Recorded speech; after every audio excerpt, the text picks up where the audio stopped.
Learn all about the world of healthcare recruitment and how you can help ensure the NHS and private sector have the staff they need to give patients the care they deserve in this episode of Future You.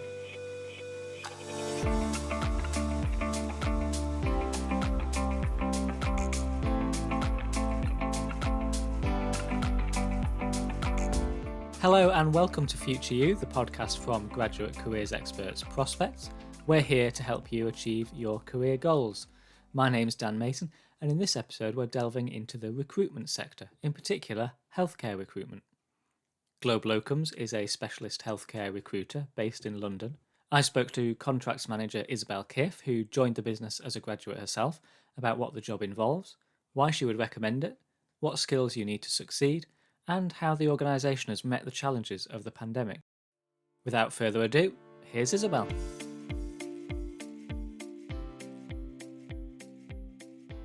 So I'm Isabel. I head up the contracts team here at Globe Locums for AHP and HSS. Globe Locums in itself, we started off being pretty bespoke, just sort of specialising in echocardiography and radiography, sonography, so sort of imaging. And now we've branched out to be able to cover sort of the full comprehensive works of allied health professionals and healthcare sciences. So everything sort of from your physiotherapists, your occupational therapists, speech and language, dietetics, a real broad range of everything, and supplying these staff in temporary and permanent contracts into the NHS and private sector across the entirety of the UK. We also sort of have contracts and pipeline to Australia, New Zealand, and Europe as well, so we're not just UK focused. Okay, that's great. And could you tell us a bit about your own background? Because I understand you yourself joined as a graduate as well. So what were you studying? What were your career ambitions at that time? What attracted you to Globe Locums? So I did a psychology degree at University of Essex. Got a first degree there, chose psychology. I think like a lot of people, I didn't know what sort of focus I wanted career-wise, and everyone sort of always says psychology brings out so many different skills for sort of a diverse range of careers. So I kind of did my undergraduate degree there. Got to sort of final year, exams were coming up, and I started stressing, thinking I'd realised I didn't want to carry on in education. So I was like, I want to make sure I've got a job from when I graduate. And to be brutally honest, I wasn't really sure what I wanted to do. And I know there are a lot of graduates out there that are sort of in a similar boat, and especially with a psychology degree, it doesn't link you to a career. So although that was the reason I picked it, at the same time, after 3 years, I was kind of left thinking, where do I go from here now? So I've been doing some research, and I'd always had a big passion for healthcare. I'd had sort of previous aspirations to be sort of in paramedic or in the NHS generally, in a clinical role, some form of somewhat. But I just obviously hadn't gone down that route. And yeah, I was in a bit of a muddle, didn't really know what to do. Started looking online, and I noticed a lot of recruitment jobs were coming up. And I think for me, I hadn't thought at all of ever going into recruitment. I think, especially back in the day, maybe not so much now, but there was a bit of a bad stigma with recruitment. I don't know, it just all my friends were like, oh no, I wouldn't go into recruitment, I hear it's really hard and, you're not treated very well. Sure. And yeah, so I was like, I don't know if I want to do that. And then just by chance, I actually saw a healthcare recruitment job. So I was just sort of reading up on it, and Globe's sort of mantra and ethos, although it sounds really cliche, I just thought I really aligned to it. And obviously, although I knew I couldn't be clinical myself, I thought, well, this is some way to kind of give back to the healthcare sector and sort of help support from sort of a different sort of aspect. So I know that's a really vague answer, but yeah, I was never like, I'm going to have a career in recruitment. I never anticipated on it at all. But that was back in 2013, and where we're now, 2021. So, 8 years later, I'm still here, still at Globe Locums, and still really enjoying it. So presumably, given that you're still there after all those years, all those preconceptions that you had about recruitment and things that people had told you have proved to be a myth, or at least at Globe Locums. Yeah, completely. Like, I can't recommend sort of a career in healthcare recruitment. I don't know about, like you say, the other areas, the stigma may still exist there. I don't know, but for me, Globe Locums has been sort of one of the best decisions I've made, obviously career-wise, and also just sort of socially, just everything really. I'm sort of really happy with where I'm at, sort of the career progression I've had here, and kind of everything I've learned from being with Globe. So I think, yeah, it definitely gets a big thumbs up for me. And I suppose, like you say, the 8 years is sort of evidence of that, because I think recruitment is one of those things that you do learn pretty early on if you enjoy it or not, because it's one of those careers that you've not really had a chance to do until you're in the job, and you don't really know if you're going to enjoy it or not till you're here. And I know that sounds a bit silly, but it's such a separate job from so many other things you might do that I don't know, it's hard to explain. I think most people that join us thrive and absolutely love recruitment, but typically as well the same. Sometimes recruitment just isn't for some people, and they don't enjoy it. Just like any career, I guess. There's, not every career suits everyone. Absolutely, yeah. So how would you sell the idea of working in healthcare recruitment to a current student or recent graduate who's like you at the time hadn't considered it before? What are the real the best things about this job? Yeah, it's a good question actually. One of the things that I've always loved, I've always worked really hard, and I've always thrown myself into something like with 110%. And I think recruitment, one of the good things is it is rewarding in that sense that you do get out what you put in. Obviously we do have to work really hard, and some of us stay longer hours, or are on our phones outside of work hours, and that's a personal choice. That's not sort of a contractual choice. But you do find those that do go the extra mile and put in the extra work do get more rewarded for it. And I think it is really nice, that aspect, because I think we've all been there perhaps where, even before Globe Locums, when I just sort of had a retail job sort of throughout uni, sort of working in a shop. And I used to always think, I work so much harder than so many other people here. And obviously you both get paid the same amount of money, and you both get treated exactly the same. And it's not all about the money. Obviously there's other sort of rewards generally from doing well in your job, but you are really recognised here for sort of the work you put in. And I think that is one of the standout things in terms of career in recruitment, compared to some of the other jobs out there. And that was one of the main things for me. Also, I suppose for Globe specifically, like we're central London based, which won't suit everyone. But I knew I really wanted to work in the city. We're sort of in the hub of everything. So maybe not so much at the moment because of COVID, but pre-COVID, it's just a really sort of social, bubbly atmosphere. It's just a really cool place to work. Yeah, that's great. And if we turn then from what might attract graduates to Globe and look at the other side, what you're looking for from new recruits. So what would you say are the key skills and characteristics of someone who's going to thrive in this environment? Yeah, I don't want to sound too cliche here, all the classic sort of, someone that's hardworking and high integrity. I mean, obviously we're a healthcare agency, so, we are placing people in to help serve the NHS, serve patients and provide the best patient care. So integrity to us is so essential, because we're not just about finding someone, bums on seats, just getting them out working. We want to make sure we are placing the best candidate in the best job. And so high integrity and high morals for us is so crucial. We're not an agency where it doesn't matter who they get at the end of the day. It's so important to make sure we match correctly. And we do that because we want to, if that sort of makes sense. But there are the core values. You do have to be hardworking, and there is resilience. And I think that's something that maybe a lot of graduates don't realise. Recruitment is tough. A lot of people just think we just find people work, and that sounds relatively easy, but there is a lot of rejection, there is a lot of knockbacks, because you're working so hard sometimes to work for the client or to work for the candidate, and it doesn't always work out. You can't always get them exactly what they want, and you do have to be resilient to that, because I think it's one of those jobs that sounds easy on paper, but actually when you're in the office doing it, and like I say, with healthcare, at the end of the day we're accountable, because if we can't find candidates for these jobs, that there's patients waiting. So it is high pressure in that sense. I'm probably making it sound a bit doom and gloom, but from that it kind of gets the excitement. But I think people sometimes come into recruitment thinking it's easy, and I do think we need to have sort of the realistic graduate that wants to work hard, wants to do well, is driven and resilient. Also, we're really focused on again, this sounds cliche, but we are a bit of a family.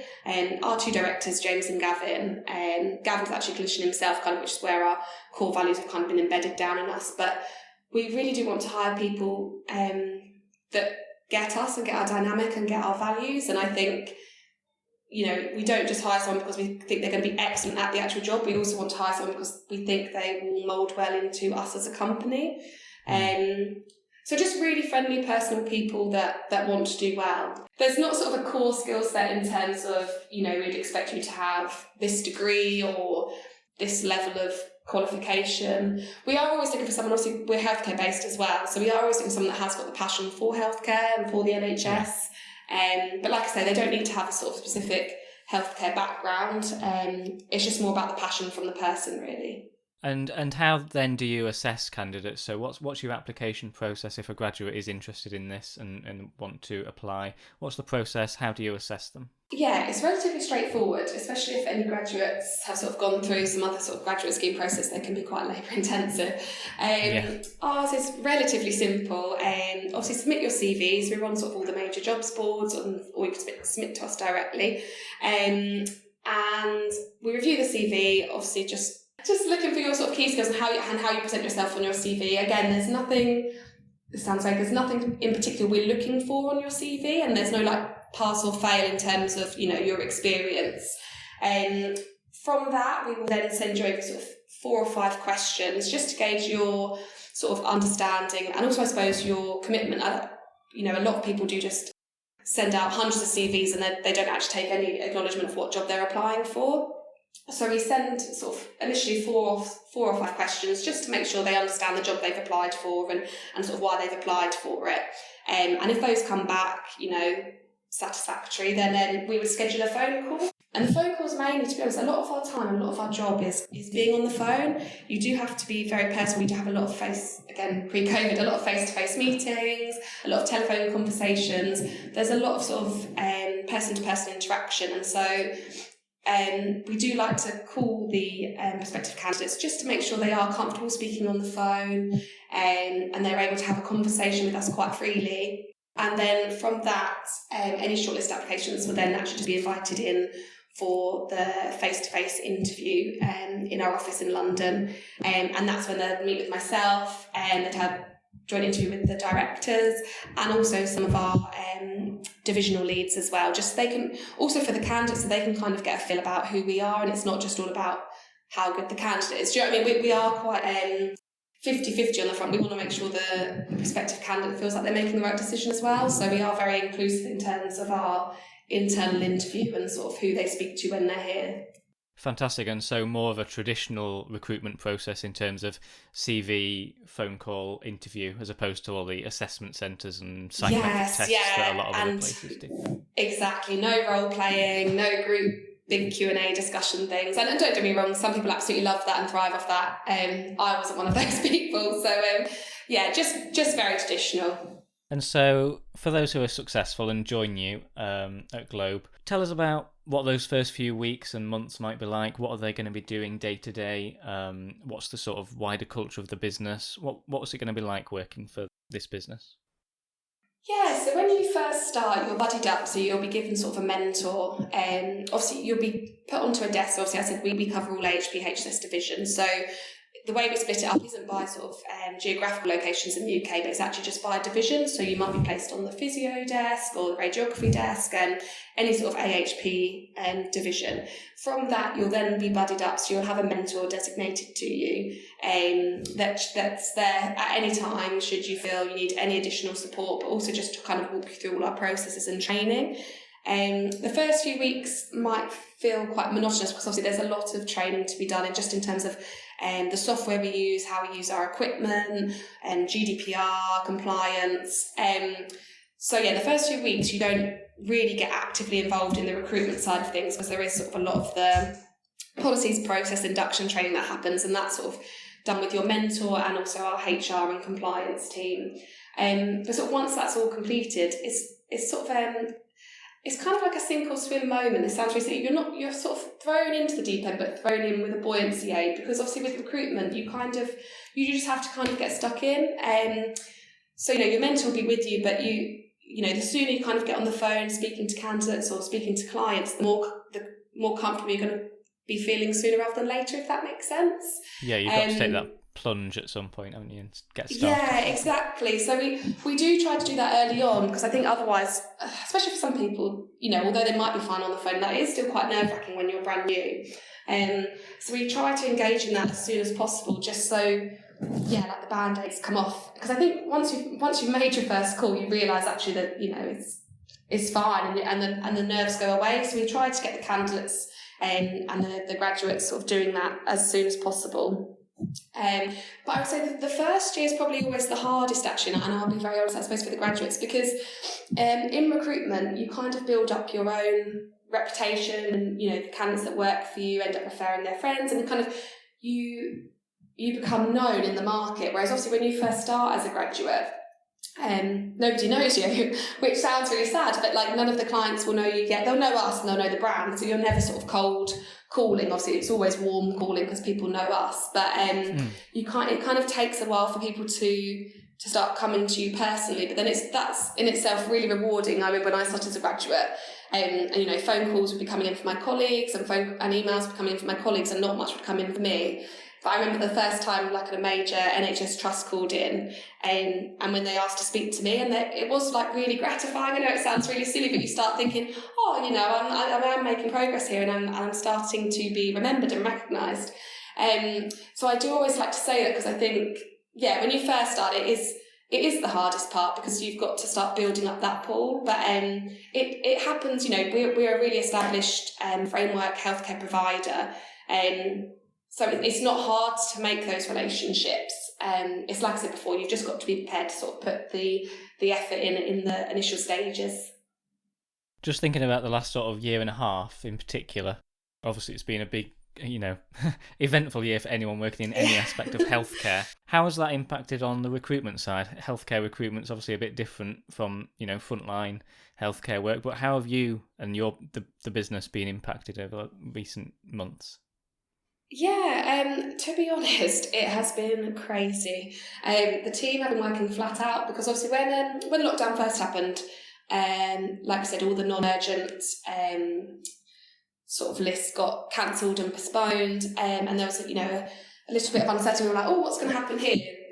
And then obviously it's all just gone absolutely crazy for us, because there's such a huge backlog now of all these patients that weren't able to be seen in the initial lockdown. And so in terms of staffing, we've never been busier. We've never had so many vacancies to fill, which is great from the business side. In terms of there's a lot of work out there for our candidates, and we're able to make sure we find all the workers that come to us a position that they want. I suppose on the flip side, obviously it is really challenging, and it's I don't even know what the word is, but it's sad to see how many vacancies there are. It's kind of like a counterpart. Obviously, it is really good as a business for us, but it is crazy when you see sort of that sort of directly resulted from the pandemic now, sort of how many vacancies there are. So it's been really challenging, but we're really proud to sort of be part of the effort from our side to be able to get as many workers out in employment as possible, and sort of support as best we can. So it's something that we're proud to be helping with. It has just been incredibly challenging. Yeah, not surprising. And probably an area that, when people think about healthcare, probably the recruitment side isn't one that, comes to mind immediately when you're thinking about that kind of thing. Yeah, definitely. And I think it's hard, because there's so many, you want to help everyone. And there's, there are so many hospitals looking for work, and there isn't, there's lots of candidates, but there's still not as many candidates as there are for the job. So it's been challenging from that perspective, because you do, like I said, like our values, like we do really want to help, and it's not, for us, it's not just about filling jobs, it is about the bigger picture. Everyone has been working incredibly hard over the last sort of 18 months. Yeah. And just finally then, just about the sort of longer term opportunities for someone joining Globe. You yourself, said you've been there 8 years. How has your own role evolved? And along with that, how can new graduates expect, if they want to stay for the longer term, what opportunities are there for longer term career progression? Yeah, there's lots. So I, like I said, started out as a trainee graduate recruiter. Then sort of obviously passed my probation, was fully fledged recruiter, became a senior, recruiter, and I found for myself I really enjoyed the client side of things. Over everything else, I absolutely love the client side of things, and going into the hospitals and seeing how we can better support the NHS trusts and the private healthcare providers. And so I've actually developed now into a contract management role. So I actually don't actively recruit at all anymore. I sort of help with all the legal contracts, supply, I suppose you could sort of say business development, and also sort of on some level sort of operational management of the AHP floor. So, I mean, yeah, I've kind of gone through the ranks to a completely different role. And they are the sort of opportunities that are available to the graduates coming on at Globe Locums. I mean, some people, it's just what you want. Some people obviously don't have that drive to develop their career to a different level or to have a different job title. And, we've got senior recruiters that have been senior recruiters at other companies that have come here, and they just absolutely love just working in recruitment and in that job role. But there are so many different aspects of recruitment that you don't realise, like myself doing contract management, where you can step away from the recruitment side and go into a different career path. Brilliant. Well, that's been a fantastic overview. Isabel, thanks very much for joining us. Thank you so much. Many thanks once again to Isabel, and I hope that has been useful or sparked an interest in this career path for some of you. All that's left for me to say is do head over to prospects.ac.uk to search and apply for graduate jobs and to find lots of careers advice, including on getting into the recruitment industry. And don't forget to follow Future You on Spotify, Apple Podcasts, or whichever is your preferred podcast app so that you don't miss the next episode. Finally, you can get in touch with comments, feedback or suggestions by emailing podcast@prospects.ac.uk. Thanks very much for listening, and I'll see you soon.